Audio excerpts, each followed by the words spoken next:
नमस्कार अने welcome to world affairs. मैं हूं प्रशांत धवन। नाउ इंटरनेशनली ये जो टॉपिक है काफी डिस्कस किया जा रहा है कि बलूचिस्तान लिबरेशन आर्मी ने एक मैसिव अटैक किया कल रात को on the Pakistan army post. Total BLA ने यहां पर क्लेम किया है कि 100 पाकिस्तानी सोल्जर इन्होंने यहां पर मार दिए हैं। नाउ ये of course Balochistan liberation army का क्लेम है। पाकिस्तान इस क्लेम को रिजेक्ट कर रहा है। यहां पर आप देख पाओगे आर्टिकल है 100 से ज्यादा सैनिकों की मौत का इन्होंने यहां पर दावा किया है। और यहाँ पर आप देख पाओगे बलूचिस्तान लिबरेशन आर्मी का ये पोस्टर भी है, इन्होंने यहाँ पर रिलीज किया था ट्विटर पे, सोशल मीडिया पे और जगह के 2 लोकेशंस पे अटैक किया है। एक तो नौशकी जहाँ पर 45 ये कह रहे हैं कि एनिमी सोल्जर्स को इन्होंने मार दिया। उसके अलावा पंजगुर पे अटैक किया गया, वहाँ पे ये कह रहे हैं कि एटलीस्ट 50 पर्सनल को इन्होंने यहाँ पर किल किया है। और इनका ये भी कहना है कि पंजकुर में बहुत सारा जो इनका एरिया था ये भी पाकिस्तानी आर्मी लूज कर चुकी है ना। इसके रिस्पॉन्स में सुबह सुबह पाकिस्तान के पीएम ने ये ट्वीट कर दी। देखो यहाँ पर कौन सच बोल रहा है, पाकिस्तान की गवर्नमेंट, इनकी आर्मी, बलूच लिबरेशन आर्मी, वो हमको पता लगेगा नहीं। मोस्ट प्रोबेबली जो सच्चाई है कुछ एक ग्रे एरिया बीच में वहां पे आपको मिलेगी, मगर डेफिनेटली अटैक बहुत बड़ा हुआ था। और यहाँ पर आप देख पाओगे इमरान खान की ट्वीट है कि ये लोग सल्यूट करते हैं अपनी ब्रेव सिक्योरिटी फोर्सेस को। इन्होंने बलूचिस्तान में जो रिबेल्स हैं उनको रोक दिया एट पंजगुर, एट नौशकी। और फिर यहाँ पे ऐड करते हैं नेशन खड़ा है सिक्योरिटी फोर्सेस के पीछे। तो जब पीएम सुबह सुबह ऐसी ट्वीट करे तो डेफिनेटली एक बहुत ही बड़ा यहाँ पे अटैक हुआ था। और अभी भी मैं आपको ये बता दूं, कंप्लीट मीडिया ब्लैकआउट है। अब यहाँ पर आप पूछ सकते हैं बलूचिस्तान लिबरेशन आर्मी कह रहा है कि 95 या 100 के आसपास सोल्जर इन्होंने मार दिए हैं। पाकिस्तान की तरफ से ये लोग क्लेम कर रहे हैं कि मैक्सिमम 6 से लेकर 7 सैनिक मारे गए हैं पाकिस्तान के। तो मीडिया यहाँ पर इन्वेस्टिगेट क्यों नहीं करता? देखो मीडिया के लिए कर दिया गया है कंप्लीट ब्लैकआउट। यहाँ पर आप देख पाओगे पाकिस्तान के ही जो जर्नलिस्ट हैं बेस्ड इन कराची, सिंध, ये यहाँ पर ओपनली कह रहे हैं कि media blackout has been imposed in Noshki, Balochistan. Wonder the opposition haven't asked about the situation in Balochistan, why is there a criminal silence on the province. तो बिल्कुल देखिए, पाकिस्तानी आर्मी ने ही कहा होगा अपने मीडिया को कि इस बारे में कोई आर्टिकल पब्लिश मत करो, कोई अपना जर्नलिस्ट यहाँ पर भेजना मत।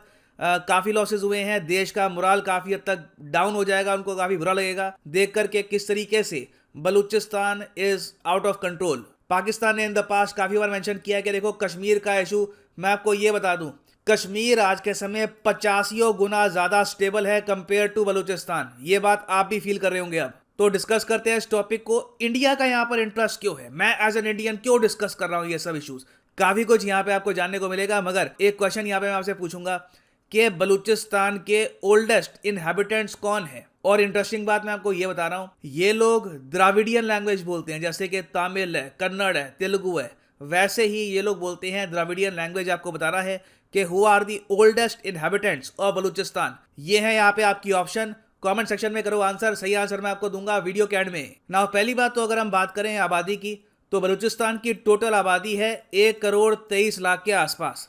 और यहाँ पर आप देख पाओगे, ये मैंने मार्क कर रखा है बलूचिस्तान प्रोविंस। साइज के हिसाब से बलूचिस्तान मैसिव है, आबादी के हिसाब से इतनी बड़ी आबादी है नहीं compare to the rest of Pakistan. मगर ये आबादी आप कह लीजिए पाकिस्तान की सरकार से, जो इनकी सेंट्रल गवर्नमेंट है, इस्लामाबाद से जो इनकी आर्मी है, उससे खुश नहीं है। आप देखोगे बलूचिस्तान में जब भी इलेक्शन होते हैं, पूरे पाकिस्तान में इलेक्शन होते हैं, बलूचिस्तान में भी ये लोग पहुंचते होंगे, बलूचिस्तान में ना के बराबर वोटिंग होती है। यहां पर आप देख पाएंगे डॉन का आर्टिकल है, Balochistan miracle 544 votes enough for seat. और ओवरऑल आप देखोगे कि एक बार को कंट्री का जो टर्नआउट है वो रिसेंटली इंप्रेसिव था, मगर मोस्ट ऑफ द कॉन्स्टिट्यूएंसीज इन बलूचिस्तान में ऐसा नहीं हो पाया। वहां पर ओवरऑल जो वोटर टर्नआउट है काफी लो रहता है। और इसका रीजन बहुत ही सिंपल है, यहाँ के लोग पाकिस्तान की एडमिनिस्ट्रेशन पर, पाकिस्तान की जो भी इनकी आपके लिए डेमोक्रेसी है उस पर बिलीव नहीं रखते। और बलूचिस्तान के जो बहुत सारे फॉर्मर रूलर्स रह चुके हैं, ये ओपनली ये बात बोल चुके हैं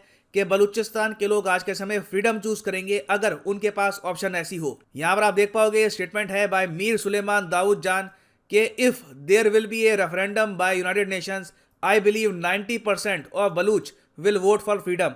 अब ये इनका दावा है। वैसे यूनाइटेड किंगडम की एक एजेंसी ने खुद पाकिस्तान में जाकर पाकिस्तान के ग्रुप के साथ मिलकर एक सर्वे किया था 2012-13 के आसपास। उसमें इन्होंने ये पाया कि 37% जो बलूच पॉपुलेशन है ये इंडिपेंडेंस चाहती है। बहुत ही एक बड़ा नंबर होता है 37%। और ध्यान रखिएगा कि मोस्ट प्रोबेबली ये जो नंबर है काफ़ी हद तक कम करके बताया गया होगा, क्योंकि इस सर्वे में पाकिस्तान के ग्रुप का भी एक काफ़ी बड़ी से थी। तो आप समझ सकते हैं कि बलूचिस्तान में इशू क्या है, प्रॉब्लम्स क्या है। यहाँ के लोग खुश नहीं है पाकिस्तान की गवर्नमेंट से। ये लोग मानते हैं कि इनका देश अगर अलग हो जाता है, ये लोग इंडिपेंडेंस गेन कर लेते हैं, तो यहाँ पर 1 करोड़ 23 लाख की जो आबादी है ये एक ज़्यादा बेटर फ्यूचर एंजॉय कर पाएगी, जिस तरीके से आज के समय बांग्लादेश इकोनॉमिकली ज़्यादा बेहतर कर रहा है कंपेयर टू पाकिस्तान। तो अब रिसेंटली क्या हुआ कि 2 इलाकों में अटैक हुआ है। एक तो नौशकी, यहाँ पर आप देख पाओगे, जो बिल्कुल अफगानिस्तान के करीब है, और दूसरा है पंजगुर, जो आपको मिलेगा ईरान के करीब। तो यहाँ पर बलूचिस्तान लिबरेशन आर्मी ने मैसिव अटैक किया ऑन पाकिस्तानी आर्मी। और मैं इससे प्रीवियस वीडियो में आपको बता चुका हूं कि बलूचिस्तान में अब पहली बार हम देख रहे हैं, हिस्ट्री में पहली बार, कि इनके बहुत सारे जो ग्रुप्स हैं जो बलूचिस्तान की आज़ादी के लिए लड़ रहे हैं, ये अब इकट्ठा आ रहे हैं, एक सेंट्रलाइजेशन हो रही है पहली बार।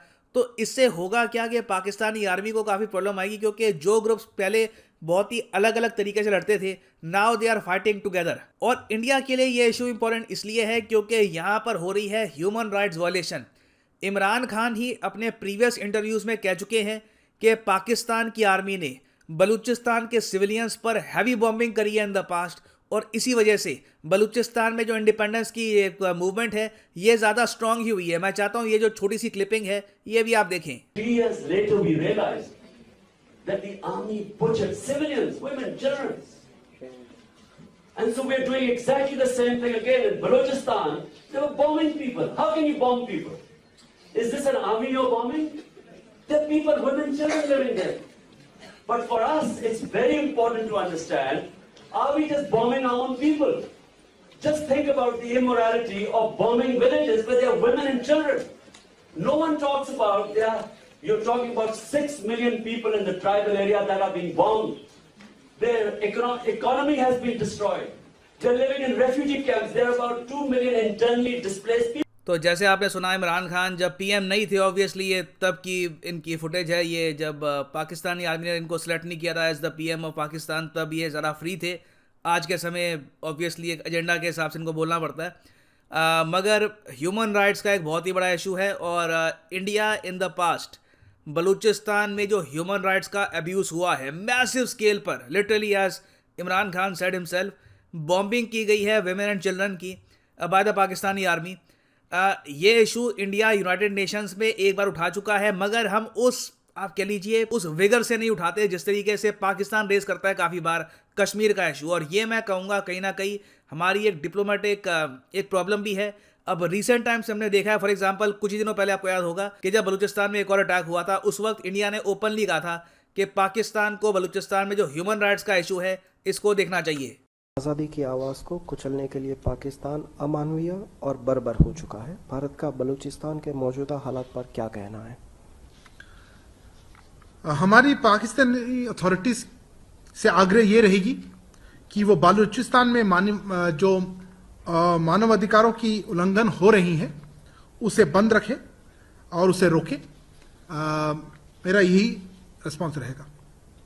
तो इंडिया का देखिए सिंपली यहाँ पर रिस्पॉन्स यही रहता है कि ह्यूमन राइट्स का इशू हमको प्रॉपर्ली रेस करना होगा, बट आई थिंक इसके लिए अब टाइम आ चुका है कि हम जेन्युइनली यूएन पर और फोरम्स पे ये इशू रेस करें और यूएस से भी बात करें। यूएस ने आपको पता होगा कि 2019 में डोनाल्ड ट्रंप के अंडर जो बलूच लिबरेशन आर्मी है इसको डेजिग्नेट कर दिया था एज ए टेरर ग्रुप। तो यूएस के साथ और जो फ्रेंडली कंट्रीज हैं उनके साथ हम ऑफकोर्स बात कर सकते हैं कि बलूचिस्तान में जेन्युइनली एक ह्यूमन राइट्स का इशू है, इसके ऊपर हमको वॉइस रेस करनी चाहिए। पाकिस्तान को कंपेल करना चाहिए कि ह्यूमेन तरीके से इस पूरे इशू को हैंडल करे, नहीं तो मोस्ट प्रॉब्ली अगेन हम लोग ऑफकोर्स ऐसा खुद नहीं चाहेंगे, मगर हो सकता है कि अपने आप ही जो बांग्लादेश में हुआ था आज से कई साल पहले ये बलूचिस्तान में फिर से हो जाए ना। वापस आते हैं हमने एमसीक्यू की तरफ के ओल्डेस्ट इनहैबिटेंट्स कौन है ऑफ बलूचिस्तान। तो सही उत्तर इसका है ऑप्शन बी, ब्रावी।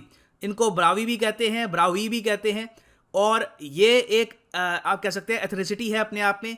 और इनकी जो भाषा है ब्रावी लैंग्वेज, बताया जाता है कि ये एक द्राविडियन लैंग्वेज है, जिस तरीके से कन्नड़ हो गई, तुलु है, मलयालम है, तमिल है, वैसे ही ब्रावी है। और ये अपने आप में एक मिस्ट्री है कि कैसे बलूचिस्तान में यहाँ पर इस रीजन में द्राविडियन लैंग्वेज बोलने वाले लोग यहाँ पर पहुँच गए। एक थ्योरी ये कहती है कि ये प्राचीन काल से यहाँ पर रह रहे हैं। एक थ्योरी ये भी कहती है कि बाद में कुछ 12th to 13th सेंचुरी में धीरे धीरे यहाँ पर लोग बसे थे, मगर सिर्फ इसी लोकेशन में क्यों बसे थे इज़ अ मिस्ट्री। मगर याद रखिएगा बलूचिस्तान में भी द्राविडियन स्पीकिंग पीपल आपको मिलेंगे। और फाइनली यहाँ पर मैं ये भी ऐड कर दूं कि आप अगर यूपीएससी एग्जाम की एक प्रॉपर तरीके से प्रिपरेशन करना चाहते हैं लाइफ में एक बार, तो कमेंट सेक्शन में जाओ, यहाँ पे आपको मिलेगा ये लिंक, इस लिंक पे करो क्लिक और यहाँ पे आप परचेज कर पाएंगे द यूपीएससी कॉम्बो पैकेज, जिसके अंडर आप यूपीएससी प्रीलिम्स, मेंस, ऑप्शनल तीनों की ही तैयारी कर सकते हैं in a single package. Simply click करो पिकअप प्लान पर और यहाँ पे आप 24 महीने या फिर जो 26 महीने का कोर्स है ये भी कर सकते हैं परचेस। अगर आपके पास अभी टाइम है, 2-3 साल बाद आराम से आपको एक अटेम्प्ट देना है, तो you can buy these courses. मगर जो प्राइसेस यहाँ पर लिखे हैं पे करने की आवश्यकता नहीं है, सिंपली यहाँ पर कोड यूज करो PD10 and the prices will start falling. So use the code PD10 and save money. So इसी नोट के साथ ये है वीडियो का अंत। Thank you for listening and as always God bless you all.